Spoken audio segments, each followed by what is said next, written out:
Okay, so thanks very much. It's nice to be here and nice to be thinking about the Irish economy again. I haven't done it for a few years. Okay, so what we have then is the crisis, we're told, is over. So what are we supposed to make of it all? Everything that happened, you know, the bank credit, the housing bubble, the property collapse, the bankruptcy of the Irish state. What have we learned from that? The official narrative that's appeared over the last 2 or 3 years is very clear. According to this, there were two very bad people. There was Fingleton and Fitzpatrick.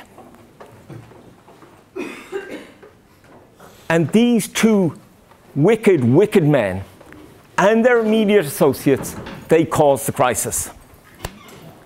But apart from these two people, everybody else, everybody in government, the regulators, senior management of banks, all behaved with commendable probity and public spiritedness. Okay, not always competence. Okay, this is Ireland, guys. We don't do competence. You start punishing senior officials for the occasional lapse into incompetence, where is it going to end? But thankfully, because of the wisdom and benevolence of our new Middle European overlords, the crisis is behind us. We can start growing again. So that's basically the official story. So all the stuff that happened, all the stuff we've talked about, the property boom and bust, the bank collapse, the state bankruptcy, as far as official Ireland is concerned, this has been like a bad dream. It was sort of unpleasant, disorientating while it lasted, but it's all behind us. There's nothing really to learn from it. And this is the way that we approach crises in Ireland. It's the same now with clerical child sex abuse. It's the same with health service administrators giving themselves huge bonuses, and university administrators for that matter. These things are not due to human agency. They're like earthquakes. Nobody is to blame for them. They've happened, they're unfortunate, but we just need to get over it. So, that's the official view. And I'm not so sure that I agree with that view. I'll start off by saying what I do agree with. What we have had is we have had a remarkable recovery in the last few years. Obviously, unemployment has been falling for quite a long time. But as you all know, in Ireland, this is not something you want to pay too much attention to. This is an open economy. You've got big flows of labour in and out always. You've got always, as in other places, you can have discouraged workers leaving the labour force. But what we have seen over the last few months is a very big rise in employment. So the economy is growing quite rapidly. At the same time, then, the impact of the crisis, it was big, but it was a lot smaller than you would have expected in the circumstances. What we had was roughly a 20% fall in GNP. However, when you think of the fact that you had about 14% of GNP coming from this huge construction sector, which imploded, the fall is surprisingly small. Okay, so you basically had construction vanished, there were cuts in government spending, rises in taxation. Between them, they explain most of the contraction. So this is very, very surprising. Okay, so this is a big puzzle. That first of all, that we had, in the circumstances, a surprisingly small contraction, and that we started growing again. So the usual rule of thumb in economics is that you suffer for about 10 years after a big credit bust. And that's if you're lucky, okay? In Japan's case, they have been floundering for 25 years now. But we're in a situation that, no, we had this sort of nightmare car crash, 6 years ago? Like we had to be cut from the wreckage, put in intensive care, given endless transfusions. And now a few years later, here we are jumping around the place. This is very, very puzzling. So what's going on? In brief, okay, the answer is one word, 2 syllables. Okay, it's not Enda. It's Draghi, okay? So when Mario Draghi became head of the Eurozone, there was a very real danger that Euroland was going to implode, okay? Most of the people I know at that time were putting their money in Belfast or further afield. Okay, so you had a situation, you had peripheral sovereigns and banks unable to lend, and it was coming apart. So what Draghi did was, as he famously said, we do whatever it takes to save the Eurozone.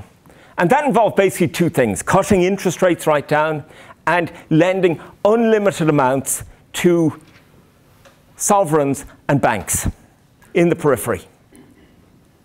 And that has saved us. Okay, so if the Irish government is now able to issue debt at very low rates. Okay? This has got nothing to do with the behavior of the Irish government, its ability to lend. Okay? We've still got this enormous debt out there from the bank bailout. Okay? What it has got to do with is the fact that Draghi has underwritten it. He said if you buy Irish debt, you will not lose money. Okay? So you're all familiar with the idea of the Bernanke put in the US. The idea that stock markets couldn't fall because Bernanke would go in and provide liquidity to the market. You've exactly the same thing going on in Euroland. You've got a Draghi put going on. This has been good for the Irish banks as well. Okay, again, they have had access to unlimited amounts of credit. So that's pulled their chestnuts out of the fire. At the same time then, we have had back from the boom, back when we thought we were rich, you had households, businesses borrowing very heavily. These people are now facing very low interest rates on their borrowings, if they're repaying them. At the same time then, if you're not repaying, banks are not pursuing you, okay? That you've got complete bank forbearance. So we've got this situation, this sort of neverland, that in the past, banks used to need capital, okay? Like any business, it needs capital, so people will lend money to it, okay? So you're afraid the owners will run away with your money if they don't have any flesh in the game. That's why banks need capital. But you don't need that anymore. Like we're in a situation where Irish banks are still hemorrhaging capital through losses. Okay, look, whatever, last year AIB lost like $2.5 billion. Just AIB announced, look, Bank of Ireland announced brilliant results there yesterday. They only lost $500 million. Okay, these are loss provisions. In normal circumstances, you would not put your money into banks like these. But it doesn't matter because they've got this credit line to Frankfurt, okay, that Draghi will give you your money back. And so that's what's keeping everything going, okay? The credit is still flowing there. And this is most visible in the housing market, okay? Like the housing market was obviously the epicenter of the bubble here. You had prices bid up, like banks lent out ridiculous amounts of money to people, and then it all collapsed. Okay, stop and have some water here.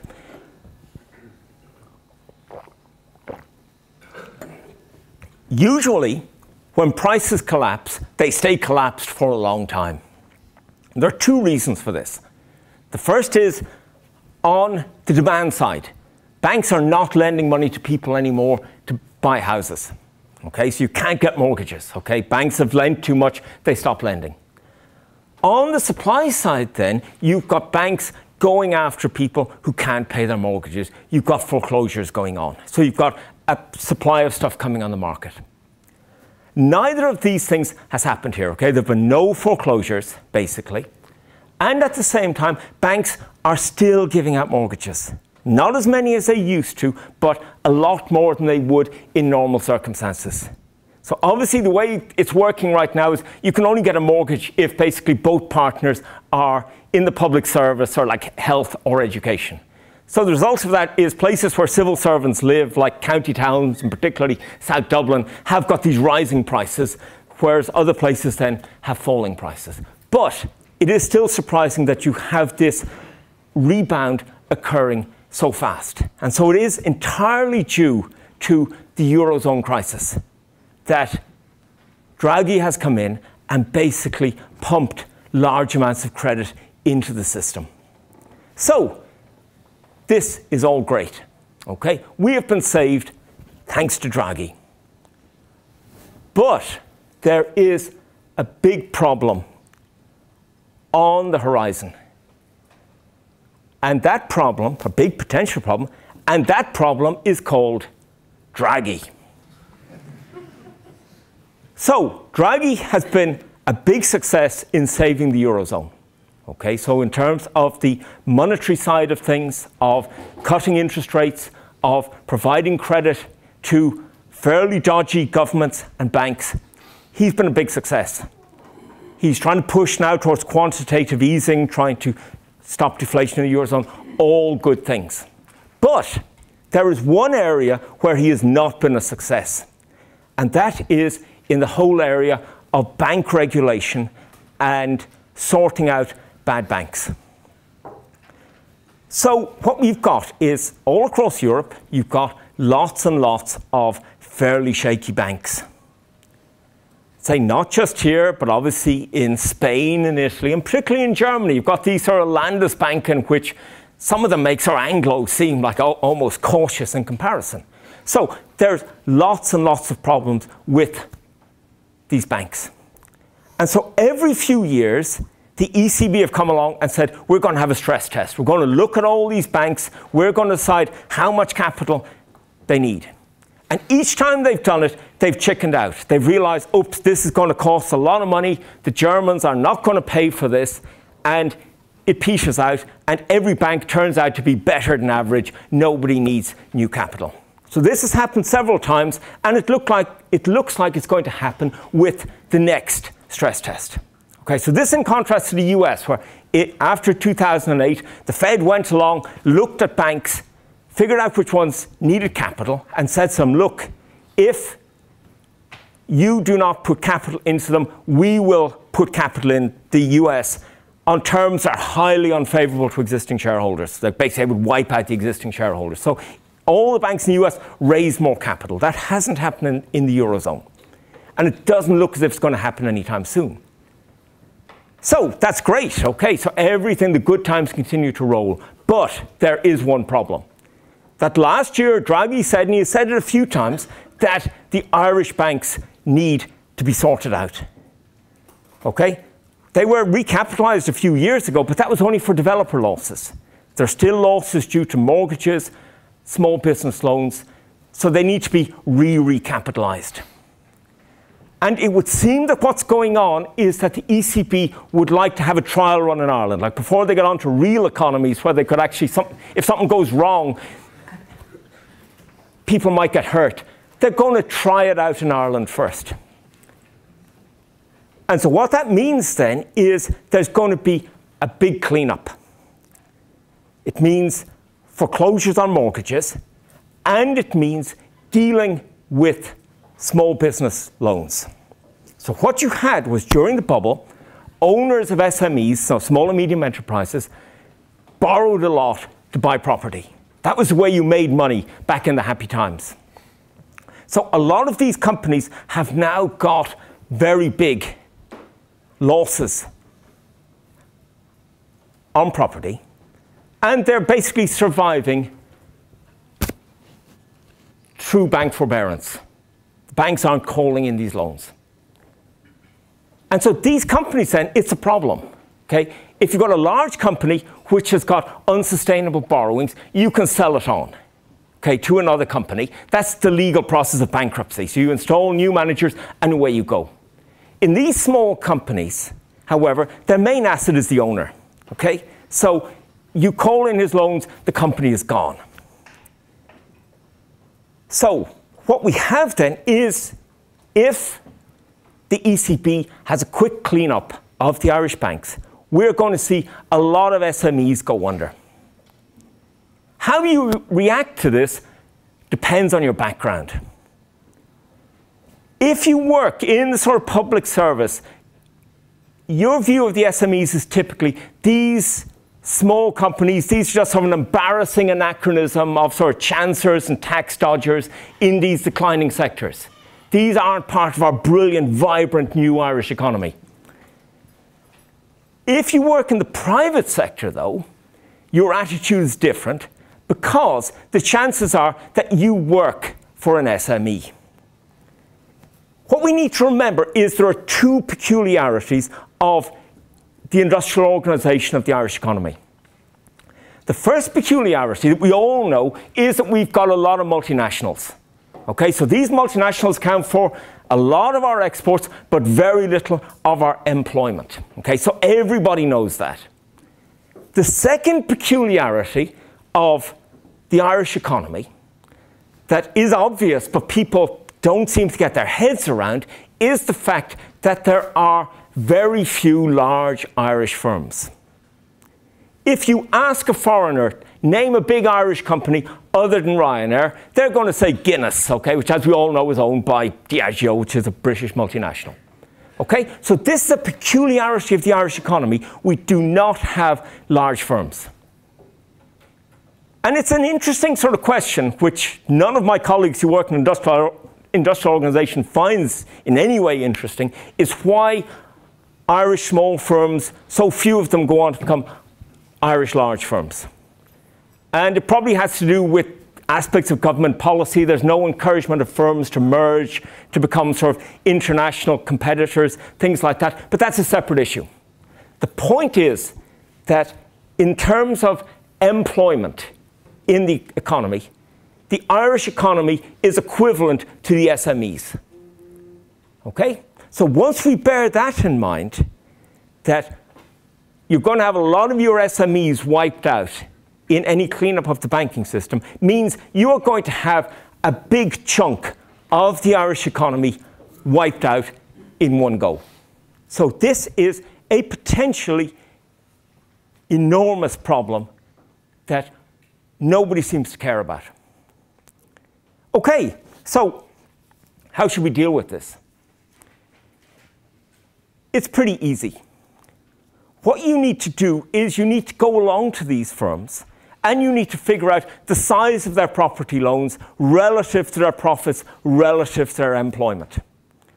So you need to carry out then a triage. You need to say, okay, some of these are going to be goners. They've just got too big loans. They will never ever repay them. Others of them you can say, okay, we will park your loans for 5 years. And if you grow sufficiently in that space of time, then we will judge you and see if you're worth keeping going. So you separate the property loans from the firms. Okay? It's very, very simple. The obvious danger in doing this is that you turn this into a bottomless trough for political patronage. Okay? That you just have politicians will look after their pals and nobody else. But you can deal with that very, very easily. You can just have transparency in the process.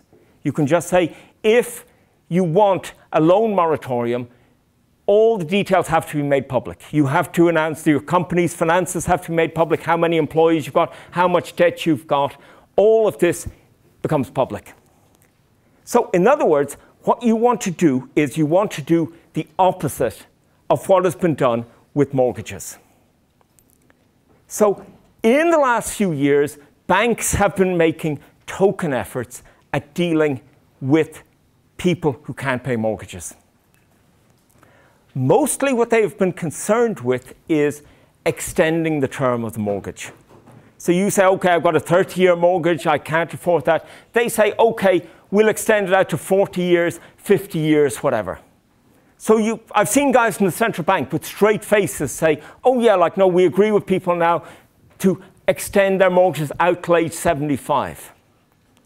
And so this is what's known in the business as extend and pretend, okay? There is no hope that you will ever get these mortgages back.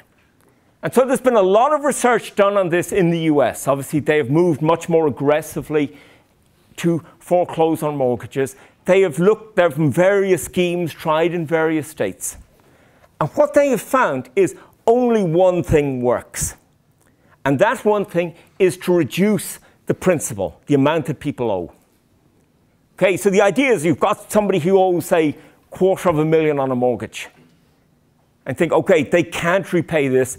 If we move against them, if we're lucky, we'll get back half. We'll get back about 120 on it. And there'll be a lot of hassle and a lot of grief.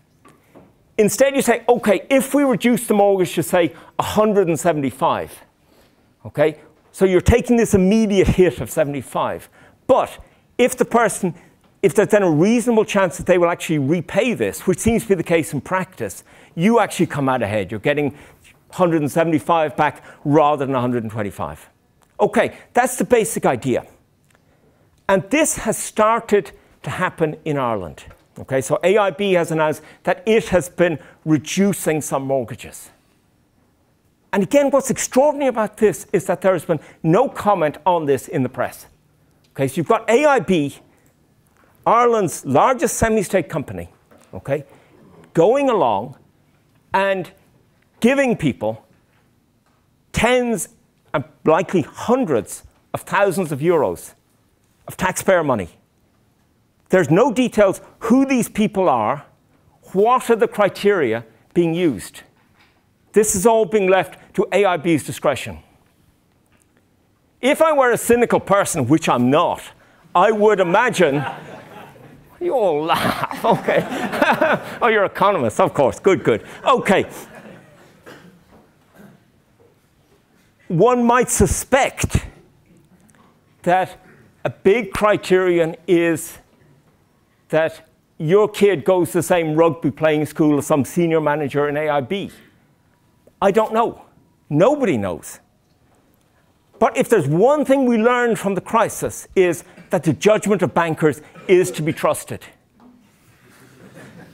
So we can rest assured that giving AIB discretion to give, say, hundreds of thousands of euros to individual people of taxpayers' money, that they're going to do a good job on it. Okay, so this is the difficulty then we face with the Irish economy right now is the banking system. Okay, and the government acknowledges there are problems with banks. Okay, they say, okay, like, no, there's still this money, that there's still the losses on mortgages, losses on small businesses. But the Germans will give us the money. Okay, we're the good kids now. They've realized we're not these sort of Mediterranean pickpockets. We've learned our lesson. And that's fine. But even if they do give us the money for the recapitalization, the collateral damage to the Irish economy is going to be huge. And as regards the SMEs, politicians aren't interested. They exist below the political radar. Say, these are just no small, crappy companies. They don't have press conferences. They don't give free drink to journalists. They don't make political contributions. But most Irish people work there. And they are in big trouble. What we've seen is government could save them if they wanted, but they won't.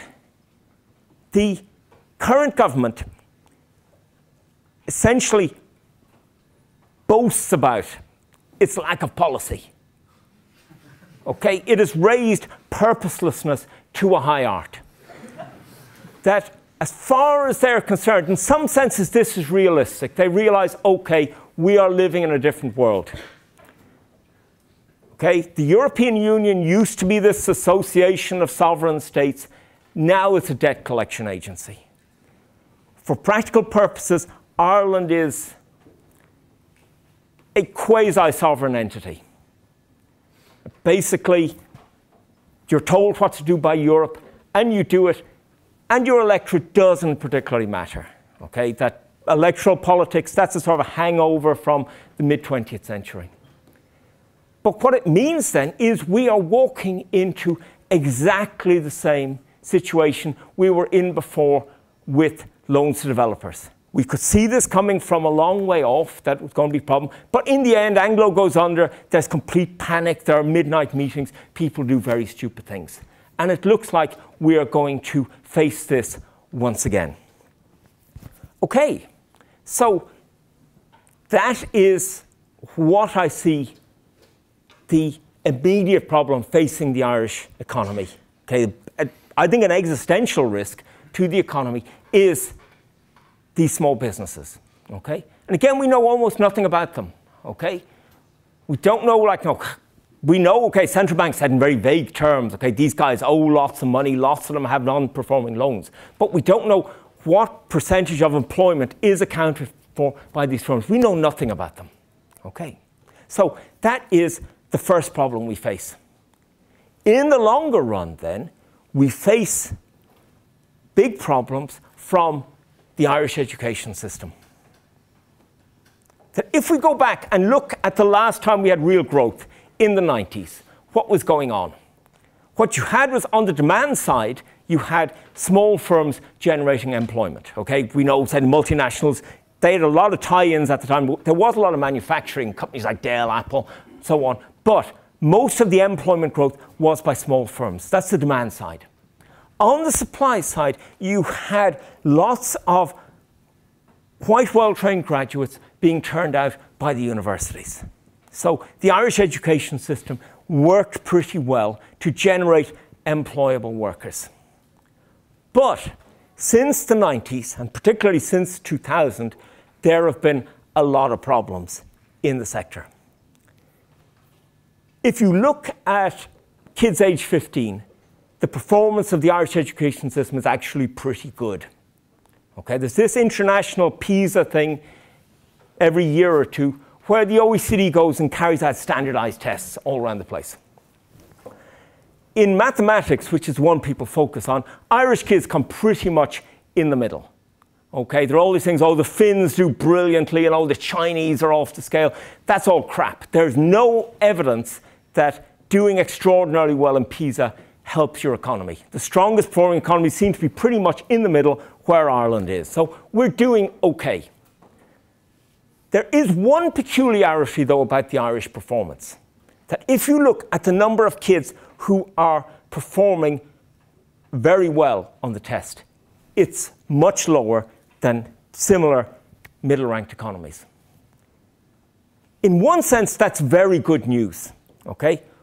We're doing pretty well, but nobody is doing extraordinarily well, which means nobody is doing extraordinarily badly either. Okay? So in terms of low-performing kids, who are the ones who are hardest to teach, we're actually doing pretty well. Okay? We're doing the hard thing well. But we're not doing well by the stronger kids. And this then gets worse as you move up to Leaving Cert. The approach to the Leaving Cert in the last, say, 2 decades has been, it's too hard. Okay? Kids aren't doing well in the Leaving Cert, particularly in mathematics, so the reaction is you dumb it down. This goes against everything we know from educational research. Okay? Educational research is a very dodgy area. Okay? Most of their findings are crap. But one thing they have found that is true, and of course with common sense, is the harder you push kids, the more they respond, the more they learn. And correspondingly, as you dumb things down, the less they learn. So this has been a problem that we have faced, is that there's been a dumbing down of the school system to help kids perform better. And it means then by the time they come into university, it's not that they don't know very much. Okay, that's not a problem. That's what universities are here for. We're here to teach you guys stuff. Okay, that isn't the problem. The problem is the kids coming in believing that they cannot learn anything. This is particularly the case in mathematics. That's a big problem for us in economics. You have essentially learned helplessness on the part of kids. Okay? So this is one big problem you face in the university system, is the kids coming in don't know right stuff. They've got wrong attitudes about learning. In addition, then, the universities have gone out of their way to shoot themselves in the foot. Okay? As you know, these aren't happy times in the Irish universities. And somehow I think that a lot of people are sort of imagining there was some golden age at some indefinite past. There never was. Okay? Irish universities were always pretty mediocre, certainly in terms of research. However, what they did do very well was they trained large numbers of students pretty well at extraordinarily low cost to the Irish taxpayer. And they basically did that by not having any facilities. Okay, you've got...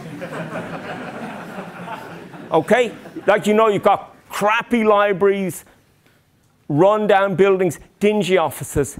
And this is exactly as a public university ought to be. Okay, you don't need these things. Okay, basically all you're looking to provide is high academic standards and opportunities to encounter romance and psychoactive substances, okay, which basically you guys provide for yourselves. Okay, but so when I came to this university, say about 15 years ago, there was no administration worth speaking of in the place. There were hardly any administrators. Now we're in a situation where you have, for every academic in UCD, you have 2 administrators. Okay, you have had this gigantic expansion. Okay, so this is at a time when, like, this is supposed to be the IT revolution. You don't need any administrators anymore. We have got hundreds of them. So, like, there are now about 3,000 employees in UCD. 900 of them are academics. Okay. In particular, the most egregious example of this has been in research funding. What happened was back again when we thought we were rich, the Irish government started to provide competitive research grants to universities. The result of this was that each university set up a competing bureaucracy. So UCD set up a bureaucracy to compete with Trinity and UCC for Irish government money. And the size of this was extraordinary, that you had 70 people earning on average 75,000 euros each, back when Lord Snip wrote his report. So basically, you have these people earning on average as much as lecturers, okay? But 70 of them, besides about 3 academic departments. Okay, so you've got this huge waste of money. All these people are still there. There are no longer Irish government grants, but all these administrators are still there. As austerity has kicked in, universities have found themselves very short of money. And the response to this has been cutting the number of academics. Okay, number of academics in UCD between 2007 and say 2011, the most recent year HEA gives us numbers for, that fell by 20%. In the economics department, like, we went from 25 down to 17. It's actually worse than it sounds, because like, the people that we lost were professors who retired, or else young people who had gotten offers of chairs in other universities. So basically, you have your strongest people leave. So this has been reflected in international rankings. Okay, these rankings are extraordinarily dodgy and meaningless, looking at small changes. But UCD went from the Times higher ranking, which is about the least disreputable of them. We went from around 100th in the world, which was, I think, a bit generous at the time, down to 200th in the world. No institution anywhere has ever fallen so far, so fast. And the reason is we just don't have academics in the place. So the question is, well, does this really matter? You could say, okay, well, look, this really, like, universities essentially exist as sort of, you know, playgrounds for upper middle class kids, and look, we give them a piece of paper at the end of the day, and it's all fine. So, like, who needs academics anyway? But it does seem to matter. In particular, if you look at the performance of Spanish and Italian university graduates, okay, these are notoriously bad university systems, okay, that we are sort of converging very rapidly on. They perform less well in tests of literacy and arithmetic than Japanese people of the same age who have only been to secondary school. So what you learn in university does matter, okay? And in a small place like Ireland, you could say, okay, UCD is becoming a party school. What's bad about that? What's bad about it is it's a big part of our national education system, okay? By failing to produce well-trained graduates, you are screwing up your economy in the long run. Okay, so that's basically where we're at. So what we were talking about today was the Irish miracle of the last few years. And it's in the nature of miracles that when you look closely at them, they start to become a little less miraculous than they seemed at first sight. And that's what we can see about this miraculous Irish recovery. So basically what we had was this giant credit binge in the noughties. And normally this would have ended, okay? We would have had to do cold turkey. We would have had a horrible few years. Instead, for reasons that have very little to do with us, okay, for the wider Eurozone, basically,